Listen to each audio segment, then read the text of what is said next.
ፖለቲከኞቻችን ስለምትዘሩት ዘርና ስለዘራችሁበት መንገድ ከፍተኛ ጥንቃቄ ማድረግ አለባችሁ። አለበለዚያ ግን የነገይቱ ኢትዮጵያ ማርና ወተትን የምታፈሰውን ከነዓንን ሳይሆን በሰው ደምና ሞት የተጨማለቀችውን ሶሪያን ልትመስል ትችላለች። በእርምጃችሁ ሁሉ ከፍተኛ ጥንቃቄ ማድረግ አለባችሁ። የአባቶቻችሁን አደራ በመጠበቅ መጪውን ትውልድ የማሻገር ኃላፊነት እንዳለባችሁ መዘንጋት የለባችሁም። ይህ ሕዝብ አጼ ቴዎድሮስን ወልዶ የበላ ለአጼ ዮሐንስ አንገት መቆረጥ ምክንያት የሆነ በሚኒሊክ ሐውልት ላይ ቁማር የተጫወተ አባባ ጃንሆይ ወይም ስዩመ እግዚአብሔርን አንግሶ ያዋረደ ቆራጡን መሪ ጓድ መንግሥቱ ኃይለማርያምን ቁጭ አድርጎ ቲያትር ያሳየ ከ66ቱ አብዮት የተረፈ የ77ቱን ረሃብ በምጥ ያለፈ ከ97ቱ መዓት በታምር የተሻገረ ለኮሪያ ነጻነት ራሱን የከፈለ ማንዴላን ያሰለጠነ ለአፍሪካ ሕዝብ የነጻነትን ጎህ የቀደደ መሪዎቹ የሚፈሩት መሪዎቹን የሚጠላ መሪዎቹ የሚጠሉት መሪዎቹን የሚወድ ዝንቅ የሆነ ባህሪ ያለው እንዲህ ነው ተብሎ የማይገለጽ ሰምና ወርቅ የሆነ ሕዝብ ነው።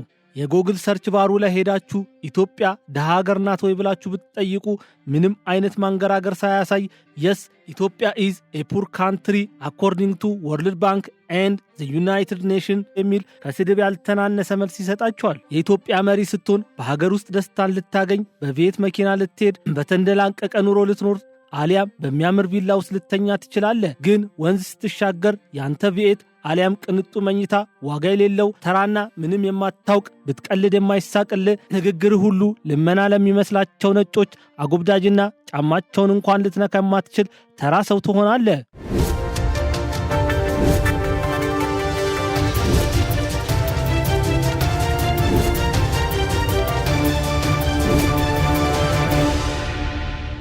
ሰላም ጤና ይስጥልን ውድ አድማጭ ተመልካቾቻችን፣ ይህ ሳምንታዊ የመሃል ሚዲያ ትንታኔ ሰዓታችን ነው። በዚህ ዝግጅት ላይ በሳምንቱ የተከናወኑ አበይት ሀገር አቀፍና ዓለም አቀፍ ክንውኖች በአጭሩ የሚቀርቡበትና በአንድ ርዕሰ ጉዳይ ላይ ደግሞ ሰፊ ቅኝት የምናደርግበት ይሆናል። ዝግጅቱን በማጠናቀርና በማቅረብ እኔ ቢንያም ከድር አብሬያችሁ የምቆይ ይሆናል። በዛሬው ዝግጅታችን ላይ የዓለም ሀገራት የራሳቸውን ጥቅም ለማስከበር ሲሉ የተለያየ የአሰላለፍ ለውጦችን በሚያደርጉበት በዚህን ሰዓት ኢትዮጵያ በልጆቿ ለመግባባት ወደ ኋላ እየቀረች ትገኛለች። በዚህ ጉዳይ ላይና የችግሩ መፍትሄ ምን ሊሆን ይችላል በሚለው ዙሪያ ሰፊ ዳሰሳ የምናደርግ ይሆናል። ከአፍታ ቆይታ በኋላ ስንመለስ ወደ ዛሬው ርዕሰ ጉዳይ ከማለፋችን በፊት በሳምንቱ የተከናወኑትን ሀገር አቀፍና ዓለም አቀፍ ክንውኖች በአጭሩ የምንነግራችሁ ይሆናል። እስከዚያ ድረስ ሚዲያችንን ሰብስክራይብ፣ ዜናዎቹን እና ትንታኔውን ደግሞ ላይክና ሼር በማድረግ የመሃል ሚዲያ ቤተሰብ ይሁኑ። መንግስት ለታጣቂዎች በዘረጋው የሰላም እጅ ምክንያት በአማራ ክልል ሊንቀሳቀሱ የነበሩ ታጣቂዎች መንግስት ያስተላለፈውን የሰላም ጥሪ ተቀብለው እጃቸውን በሰላማዊ መንገድ ለመንግስት እየሰጡ ሲሆን በአሁኑ ሰዓት የዚህን የሰላም ጥሪ ተቀብለው ነፍጥ ያወረዱ ታጣቂዎች 10,000 እንደሚደርሱ የአማራ ክልል ሰላምና ጸጥታ ቢሮ ኃላፊ አቶ እሸቱ ዮሴፍ ገለጹ። አቶ እሸቱ እነዚህ ትጥቅ የፈቱ ታጣቂዎች ወደ ማህበረሰቡ ለመቀላቀል የሚያስችል ስልጠናን ለመውሰድ እየተጠባበቁ መሆኑን የገለጹ ሲሆን ታጣቂዎቹ በበኩላቸው የአማራን ሕዝብ በድለናል፣ ሕዝባችንን ይቅርታ እንጠይቃለን ብለዋል። እስካሁን የሰላሙን አማራጭ ከተቀበሉ ታጣቂዎች መካከል 4200 ታጣቂዎች ሰልጥነው ወደ ማህበረሰቡ መቀላቀላቸውን ኃላፊው ገልጸዋል። በአሁኑ ወቅት የሰላም ጥሪውን ተቀብለው እየመጡ ያሉ ታጣቂዎች ቁጥራቸው እየጨመረ በመምጣቱ ምክንያት ተጨማሪ የስልጠና ማዕከላት እየተገነቡ መሆኑን ተገልጿል። አጥፍተናል። ህዝባችንም ሆነ የክልሉም ሆነ የዞኑ ባለስልጣን ይቅርታ እንጠይቃለን።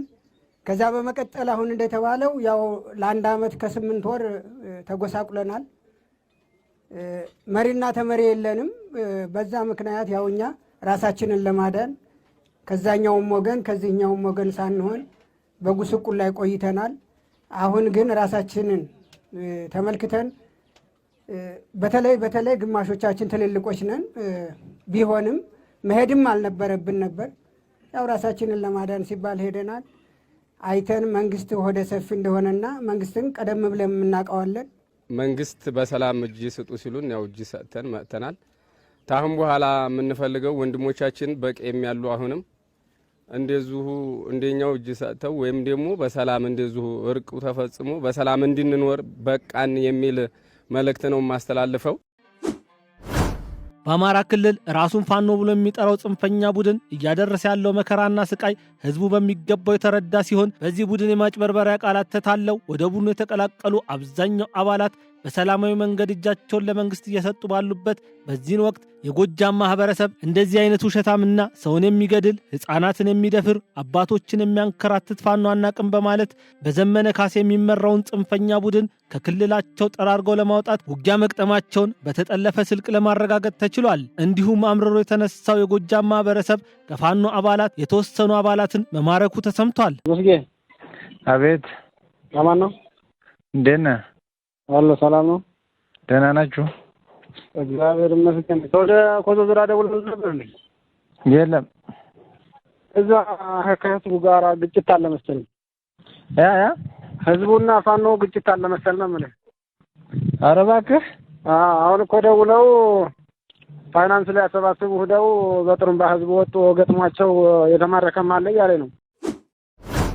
ኢትዮጵያ አስተማማኝ የባህር በር ለማግኘት የምታደርገው ጥረትና ፍላጎት ጊዜያዊና አላፊ ጉዳይ አይደለም ሲሉ የውጭ ጉዳይ ኢንስቲትዩት ዋና ዳይሬክተር ጃፋር በድሩ ተናገሩ። ዋና ዳይሬክተሩም አክለው ኢትዮጵያ ለብዙ ዘመናት ከቀይ ባህር የጸጥታ መዋቅሮች ተገላና በተወሰነ የመጓጓዣ መስመር ተገድባ ቆይታለች ብለዋል። ትኩረቱን በቀይ ባህርና በኤደን ባህረ ሰላጤ ዙሪያ አድርጎ የሚደረገው ውይይት ዛሬ በአዲስ አበባ የተከፈተ ሲሆን በዚህ ውይይት ላይ የተገኙት አቶ ጃፋር በኢትዮጵያ እይታ ቀይ ባህር የተረጋጋና ዘላቂ ሆኖ ሰላም እንዲሰፍንበት ከተፈለገ ኮሪደሩ ክፍት መሆን አለበት ሲሉ ተናግረዋል። የህዋት ሰራዊት የሚባል ነገር የለም፣ ህዋት ሰራዊት ሊኖር አይችልም፣ የምመራው ሰራዊት አለኝ ማለቱ ተቀባይነት የለውም። ድርጅቱ ላለፉት 50 ዓመታት በአንድ ቦታ ላይ ተቸንክሮ የቀረና በሌሎች መስዋዕትነት ህልውናውን ለማስቀጠል የሚፈልግ ድርጅት ነው። የዚህ ድርጅት አባል ሆኖ መቀጠል በራሱ አስቀያሚ ነገር ነው ሲሉ የቀድሞ የህዋት ምክትል ሊቀመንበር አቶ ጌታቸው ረዳ ተናገሩ። ጀግናው የሀገር መከላከያ ሰራዊት በአማራ ክልል ጽንፈኛውን ፋኖ የማጥራት ዘመቻ እያደረገ እንደሆነ ይታወቃል። በዚህም አስደናቂ ድል እያስመዘገበ የሚገኝ ሲሆን ከበፊቱ ይልቅ ቁጥራቸው በርከት ያለ የጽንፈኛው ፋኖ አባላት እጅ እየሰጡ እንደሆነ መረጃዎች ይጠቁማሉ። ጀግናው የሀገር መከላከያ ሰራዊት በሸዋ ደራ አካባቢ ጽንፈኛው ፋኖ ላይ በወሰደው እርምጃ በሸዋ ደራ አካባቢ የሚንቀሳቀሰውን ቡድን የሚመራው ካሳ መሐመድ እስከነ ታጣቂው መደምሰሱን መረጃዎች እየወጡ ይገኛሉ። በዚህ ኦፕሬሽን ቁጥራቸው በርከት ያሉ ታጣቂዎች ሲገደሉ፣ ቀሪዎቹ ደግሞ እጃቸውን ለመከላከያ ሰጥተዋል። የቀድሞ የዲሞክራቲክ ሪፐብሊክ ኮንጎ ጠቅላይ ሚኒስትር በሙስና ወንጀል ተጠርጥረው ፍርድ ቤት ሲመላለሱ የቆየ ሲሆን ፍርድ ቤቱም አውግስቲን ማታታ $245 ሚሊዮን መመዝበራቸውን ካረጋገጠ በኋላ ለ10 ዓመታት ከባድ የግዳጅ የጉልበት ሥራ እንዲሰሩ ፈርዶባቸዋል። የቀድሞ ጠቅላይ ሚኒስትር የሆኑት አውግስቲን ማታታ ጠበቃቸው ውሳኔው ኢፍትሐዊና ፖለቲካዊ ይዘት ያለው ነው ሲሉ ለሮይተርስ የዜና ወኪል ተናግረዋል። በሱዳን በተደረገ የእርስ በርስ ጦርነት ላይ የሱዳን መንግስት ቢያንስ 2 ጊዜ በፈጣን ድጋፍ ሰጪ ኃይሎች ላይ የኬሚካል ጦር መሳሪያን ተጠቅሟል ሲል ኒውዮርክ ታይምስ ጋዜጣ የዘገበ ሲሆን በዚህም ዘገባ መሰረት አሜሪካን በሱዳን ላይ ማዕቀብ ጥላለች። አሜሪካን በሱዳን ላይ የጣለችው ማዕቀብ ወደ ውጭ በሚላኩ ምርቶች ላይና ሱዳን ምንም አይነት ብድር እንዳታገኝ መከልከልን ያካትታል። የሱዳን መንግስት እስካሁን በጉዳዩ ላይ ምንም አይነት ምላሽ ያልሰጠ ሲሆን አሜሪካን በ1991 የኬሚካል ጦር መሳሪያ ተጠቅሟል የተባሉ ሀገሮች ላይ ማዕቀብ የሚጥል ህግ ያወጣች ሲሆን ሱዳን የዚህን የዓለም አቀፍ የኬሚካል ጦር መሳሪያን ስምምነት መፈራረሟ ይታወሳል። ወደ ስልጣን ከመጡ ጊዜ አንስቶ የተለያዩ አወዛጋቢ ውሳኔዎችን በመወሰን የሚታወቁት ዶናልድ ትራምፕ አሁን ደግሞ እሳቸው የሚመሩት መንግስት የሃርቫርድ ዩኒቨርሲቲ የዓለም አቀፍ ተማሪዎችን እንዳይቀበል አግዷል። የሀገር ውስጥ የደህንነት መስሪያ ቤት ኃላፊ የሆኑት ክሪስቲ ኖኤም በኤክስ ገጻቸው ላይ ሃርቫርድ ዩኒቨርሲቲ ህግን ማክበር ባለመቻሉ ምክንያት ዓለም አቀፍ ተማሪዎችን መቀበል የሚችልበትን እድሉን አጥቷል ብለዋል። ለዚህ ሳምንት በመሃል ትንታኔያችን ውስጥ የያዝናቸው የሀገር ውስጥና የውጭ ሀገር አበይት አጫጭር ነጥቦች እነዚህን ይመስላሉ። ከመሸጋገሪያው ድምፅ በኋላ ለዛሬ ወደ መረጥነው ሳምንታዊ ትንታኔ የምናልፍ ይሆናል።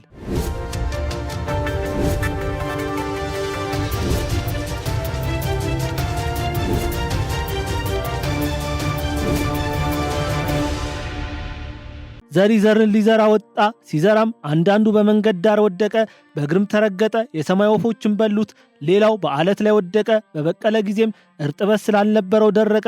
ሌላውም በእሾህ መካከል ወደቀ፣ እሾሁም አብሮ አደገና አንቆ አስቀረው። ሌላውም ዘር በመልካም መሬት ወደቀ፣ በበቀለ ጊዜም 100 እጥፍ አፈራ። ሀገርም ልክ እንደ እርሻ መሬት ናት። እናንተ ፖለቲከኞች ደግሞ ዘርን መዝራት እንደሚችለው ታላቁ ገበሬ ናችሁ። የምትዘሩት ዘር መልካም ከሆነና በትክክለኛው መንገድ ከዘራችሁት 100 ያማረ ፍሬን ማግኘት ስትችሉ፣ በተሳሳተ መንገድ ከዘራችሁት ደግሞ የሰውን ልጅ ሕይወት ብሎም ታላቋን ሀገር የማፍረስ ኃይል እንዳላችሁ በማሰብ በነገሮች ላይ ቆም ብሎ ማሰቡ ተገቢ ነው። አንዳንዴ በሰላም ለመኖር ብቻ ሳይሆን ለማበድም ሀገር እንደሚያስፈልግ ማሰብ አለባችሁ። ስለዚህ ፖለቲከኞቻችን ስለምትዘሩት ዘርና ስለዘራችሁበት መንገድ ከፍተኛ ጥንቃቄ ማድረግ አለባችሁ። አለበለዚያ ግን የነገይቱ ኢትዮጵያ ማርና ወተት የምታፈሰውን ከነዓንን ሳይሆን በሰው ደምና ሞት የተጨማለቀችውን ሶሪያ ልትመስል ትችላለች። በእርምጃችሁ ሁሉ ከፍተኛ ጥንቃቄ ማድረግ አለባችሁ። የአባቶቻችሁን አደራ በመጠበቅ መጪው ትውልድ የተሻለ ነገር እንዲያገኝ ከልባችሁ መስራት ይጠበቅባችኋል።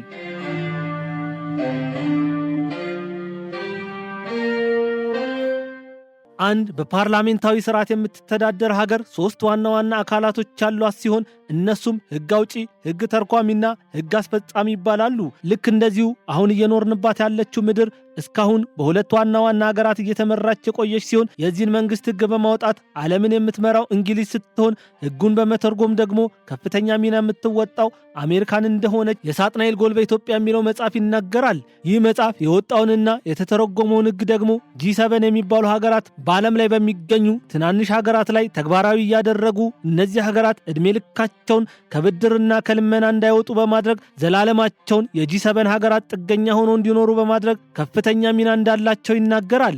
መጽሐፉ በዋነኝነት ሀያላን የሚባሉት ሀገራት አዲስ ለሚመሰርቱት የዓለም መንግስት ስርዓት ዋነኛ ትኩረታቸውን በኢትዮጵያ ምድር ላይ እንዳደረጉና ይህችን ሀገር በቁጥጥራቸው ስር ለማድረግ የተለያዩ ሚስጥራዊ ስራዎችን እያከናወኑ ይገኛሉ እያለ የተለያዩ ሐሳቦችን በማንሳት ሰፊ ዳሰሳዎችን እያደረገ ከክፍል 1 እስከ ክፍል 4 ድረስ በደራሲ ፍስሐ ያዜ ተጽፎ ለተደራሲያን ከቀረበ ዓመታት ተቆጥረዋል። በዚህ መጽሐፍ ሀያላን ሀገራት እንዴት በኢትዮጵያ ህገ መንግስት ውስጥ አንቀጽ 39ን እንዳካተቱትና በኢንዱስትሪ መንደር ስም እየተገነቡ ስለሚገኙ ታላላቅ ፋብሪካዎች የመጨረሻ ግባቸውን ዝርዝር መረጃ የሚሰጥ ሲሆን ታላላቅ የዓለም ሀገራት ለምን ኢትዮጵያን እንደመረጡ ከመጽሐፈ ሄኖክ አንጻር እየተነተነ በጣና ሐይቅ ላይ ይገነባል ተብሎ ስለሚወራው ዋካንዳ መንደር ሰፊና ጥልቅ ማብራሪያ እየሰጠ ሐሳቡን ይቀጥላል። በዚህ መጽሐፍ ላይ የተከተበው መልእክት ልክ ነው፣ ልክ አይደለም የሚለውን ጉዳይ ለእናንተ ለአድማጮቼና መጽሐፉን ላነበባችሁ እንዲሁም ወደፊት ለምታነቡ ተደራሲያን ልተውና በእኔ በኩል ታላላቅ ሀገራት ለምን ኢትዮጵያን በዚህ ልክ ፈለጓት ስል ልጠይቃችሁ። አደጉ የሚባሉት ሀገራትም ሆኑ ግብፅና ኤርትራ እንዲሁም በአፍሪካ ቀንድ የሚገኙ ሀገራት የኢትዮጵያን ማደግ በፍጹም አይፈልጉም። ታሪክን ወደ ኋላ ዞር ብለን ስንመለከት ጣሊያኖች ኤርትራን፣ ፈረንሳዮች ደግሞ ጅቡቲን ከኢትዮጵያ የነጠሉበት ዋነኛ ነገር የኢትዮጵያን ማደግ ስለሚፈሩና በቀይ ባህር ላይ ምንም አይነት ይዞታ እንዲኖራት ስለማይፈልጉ ነው። እኛ ግን ዛሬም ድረስ የነጮቹ ሴራ ምንም ነገር ያልገባን ሲሆን እርስ በርስ ከመስማማት ይልቅ በማያጣሉ ትንንሽ ነገሮች እየተባላን ዕለት ዕለት የዓለም ጭራ እየሆንን እንገኛለን። በአንድ ወቅት ሎሬት ጸጋዬ ገብረመድኅን ስለ ኢትዮጵያ ሕዝብ ሲጠየቁ ይህ ሕዝብ አጼ ቴዎድሮስን ወልዶ የበላ ለአጼ ዮሐንስ አንገት መቆረጥ ምክንያት የሆነ በሚኒልክ ሐውልት ላይ ቁማር የተጫወተ አባባ ጃንሆይን ወይም ስዩመ እግዚአብሔርን አንግሶ ያዋረደ ቆራጡ መሪን ጓድ መንግስቱ ኃይለማርያምን ቁጭ አድርጎ ቲያትር ያሳየ መሪዎቹ የሚፈሩት መሪዎቹን የሚጠላ መሪዎቹ የሚጠሉት መሪዎቹን የሚወድ ዝንቅ የሆነ ባህሪ ያለው እንዲህ ነው ተብሎ የማይገለጽ ሰምና ወርቅ የሆነ ህዝብ ነው ሲሉ መናገራቸው ይታወሳል። ሎሬቱም ሲቀጥሉ የሀበሻ ህዝብ ማለት ፍቅሩንም ጥላቻውንም በሆዱ የሚይዝ በአድዋ ተራራ ላይ ራሱን ለሀገር መስዋዕት አድርጎ ለዓለም ማህበረሰብ ነጭ የሚሸነፍ ተራ የሆነ ፍጡር እንደሆነ ያሳየ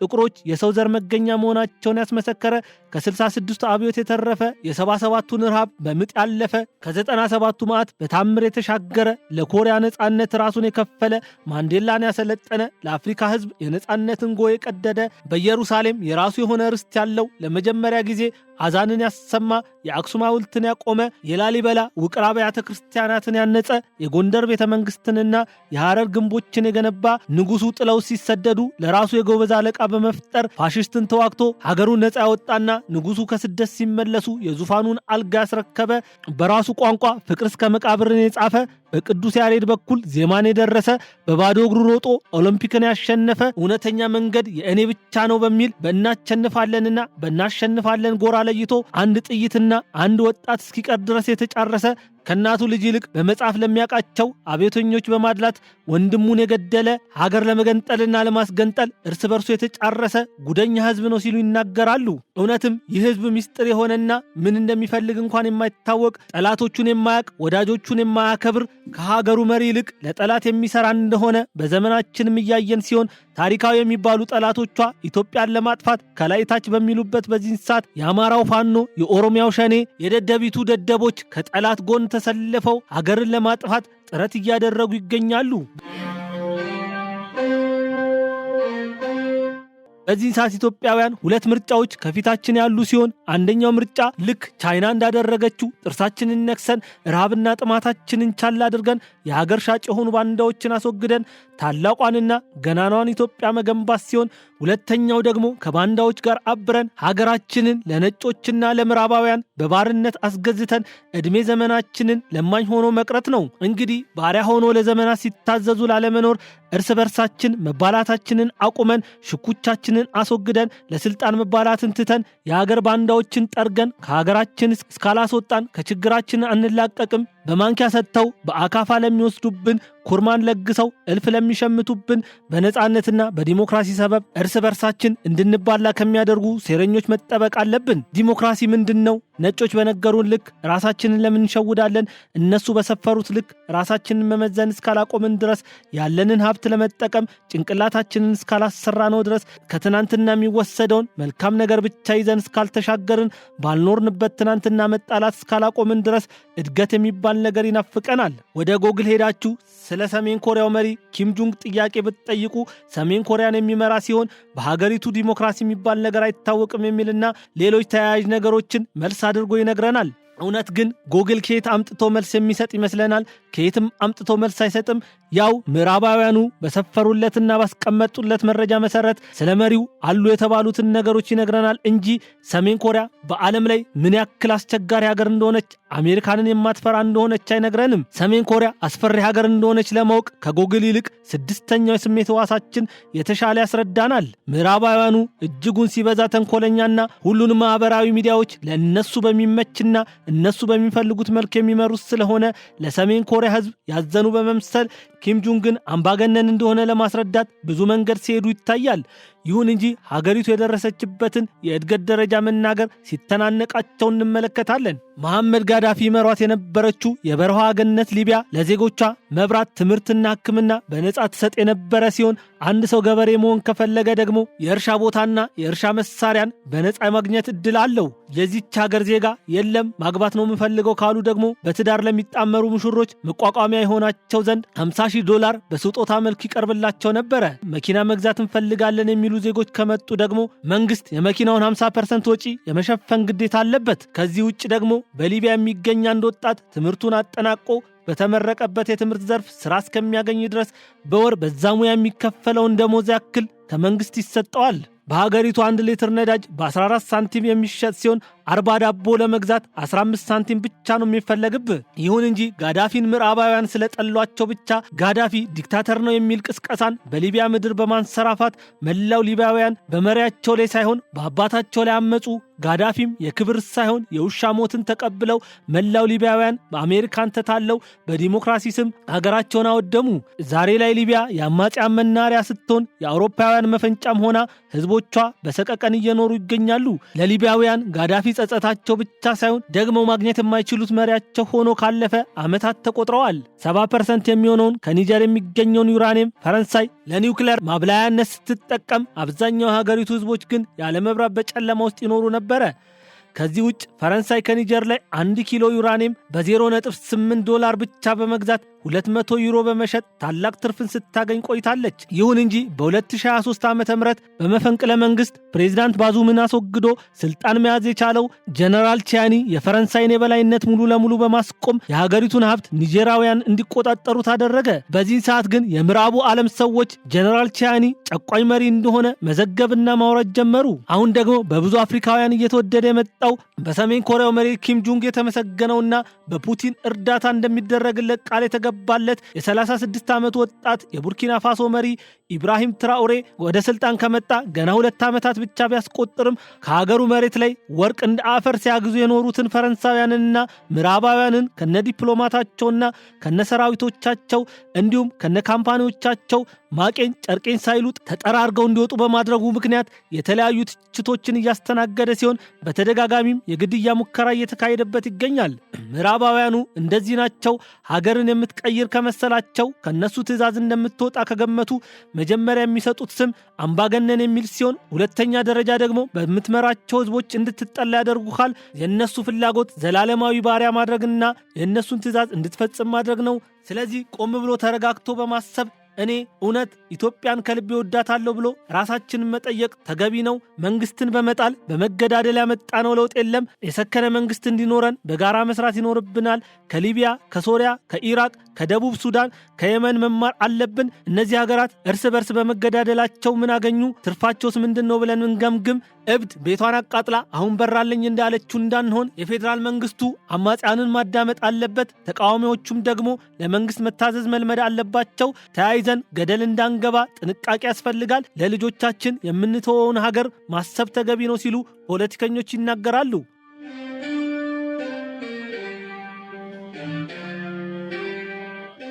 ሰዎችና በመላእክት ቋንቋ ብናገር ትንቢት ቢኖረኝ ምስጢርንም ሆነ ትላልቅ ዕውቀቶችን ባውቅ ተራራዎችን እስካፈልስ ድረስ እምነት ቢኖረኝ ስጋዬን ለእሳት መቃጠል አሳልፌ ብሰጥ ፍቅር ግን ከሌለኝ ከንቱ ነኝ። እንደሚጮህ ናስ ወይም እንደሚንሸዋሸው ጽናጽል ሆኛለሁ። ይህ አባባል የፍቅርን ከፍተኛ አቅም ያሳያል። ብዙ ጊዜ በውስጣችን የሚኖረን አቅም፣ ሀብት፣ አመለካከትና አስተሳሰብ የቱንም ያክል ጥበብ የተሞላበት ቢሆን ፍቅር ካላጀበው ግን ጥበባችን ሁሉ ከንቱ ይሆንብናል። ይህች ሀገር ዛሬ ላይ የደረሰችበት ቦታ ላይ ከመድረሷ በፊት ህዝቦቿ የተለያዩ መከራና ስቃይን አሳልፈዋል። እያንዳንዱ የጦቢያ አፈር በህዝቦቿ ደም ላይ ተሰርተዋል። በቂ ጊዜያትን በውጊያና በጦርነት አሳልፋለች። ያልፈሰሰው ደም፣ ያልተገደለው ስጋ የለም። ግን ይህ ሁሉ ሞትና ደም ዛሬም ድረስ የምንፈልገውን ሰላምና እድገትና ብልጽግና ማምጣት አልተቻለውም። እውነት የጦቢያ ፖለቲከኞች የሀገራችንን መሻሻል ከሆነ የምትፈልጉት ጎራ ለይቶ ከመጣላት ውጡ። በማትመሳሰሉበት ሐሳብ ዙሪያ ላለመግባባት ተግባብታችሁ ለወንበር ከመባላት ይልቅ ሀገርን ስለመገንባት ማሰብ ጀምሩ። መሪ በተቀየረ ቁጥር የመከራከሪያ ስልታችሁን እየቀየራችሁ ለሀገር ግንባታ ከመጨነቅ ይልቅ በየትኛው መልኩ ቢሄድ ወንበር ይዛለሁ ብሎ በማሰብ ሀገርን ለማፍረስ ከሚደረግ ርብርብ ራሳችሁን ማራቅና በሀገር ግንባታ ላይ የበኩላችሁን አስተዋጽኦ ለማድረግ ሞክሩ። ትናንትና በኢትዮጵያ ምድር የፈለግነውን ስንናገር እንታሰራለን፣ ሀገሪቷ የጥቂቶች እንጂ የእኛ አይደለችም ብላችሁ የቻላችሁ ከሀገር ወጥታችሁ ያልቻላችሁ ደግሞ ባገኛችሁት አጋጣሚ ለመተንፈስ በምታደርጉት ጥረት ገዢውን ፓርቲ የሚወርፍ ሐሳብ ካነሳችሁ ማደሪያችሁ ቃሊቲ አሊያም ቅሊንቶ ሲሆን ኖራችኋል። ዛሬ ላይ አሰራር ተቀይሮ ዕለት ዕለት የፈለጋችሁትን የምትናገሩበት የፖለቲካ አውድ ተፈጥሮ ለምን መስማማት ከበዳችሁ? ወደ ጫካ መግባትን መረጣችሁ? ሀገር ከንግግር ይልቅ በጫካ ትገነባለች ብላችሁ ለማሰብ ስለምን ተገደዳችሁ? መጽሐፉ ቦ ጊዜ ለኩሉ እንደሚለው ሁሉንም ነገር ጊዜ እየገለጠው ይገኛል። በጊዜ ሂደት ውስጥ ብዙ ልክ ናቸው ብለን የተከተልናቸው ፖለቲከኞቻችን ሀገርን ለማፍረስ ጥረት ማድረግ ሲጀምሩ ያከበርናቸውን ያክል ናቅናቸው፣ የወደድናቸውን ያክል ጠላናቸው። የብልጽግና ፓርቲ አንዱና ትልቁ ችሎታው በኢትዮጵያ ስም የተደበቁ በአፋቸው ኢትዮጵያን የሚሰብኩ በልባቸው ደግሞ የዘር ሐረጋቸውን የሚቆጥሩ ብሔርተኛ ፖለቲከኞችን ጭንብላቸውን ማስወለቅ መቻሉ ነው ሲሉ መሃል ሚዲያ ያነጋገራቸው የህብረተሰብ ክፍሎች ተናገሩ።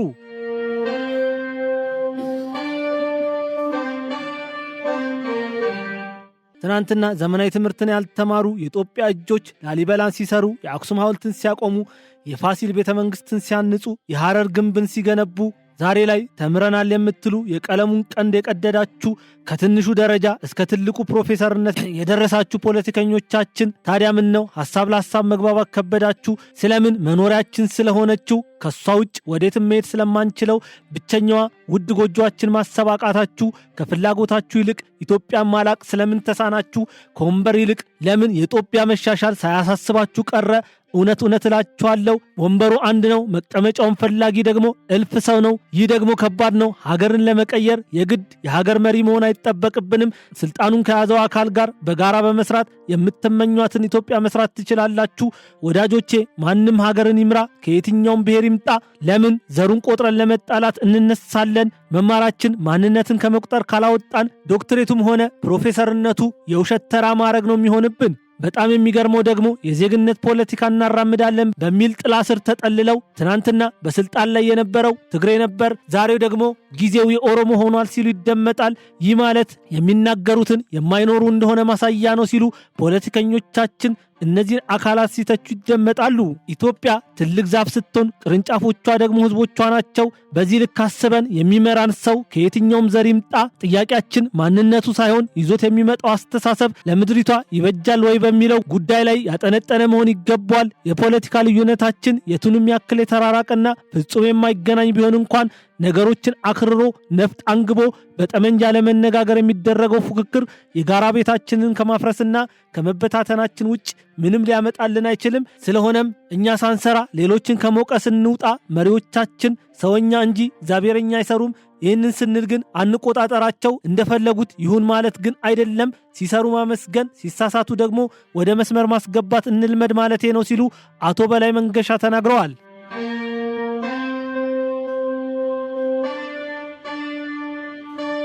በአሁኑ ሰዓት ዓለም ላይ አዳዲስ አሰላለፍ እየታየ ሲሆን ለወትሮ እስራኤል በፍልስጤም ግዛቶች ላይ የፈለገውን አይነት እርምጃ እየወሰደች የአውሮፓ ሀገራት ሲደግፏት አሜሪካም በርቺ ስትላት ኖራለች። አሁን ላይ ግን ትራምፕና ኔታንያሁ ተጣልተዋል። እንግሊዝ፣ ፈረንሳይና ካናዳ እስራኤል ጋዛን ለመጠቅለል እያደረገች ያለችውን ዘመቻ እንድታቆም አስጠንቅቀዋል።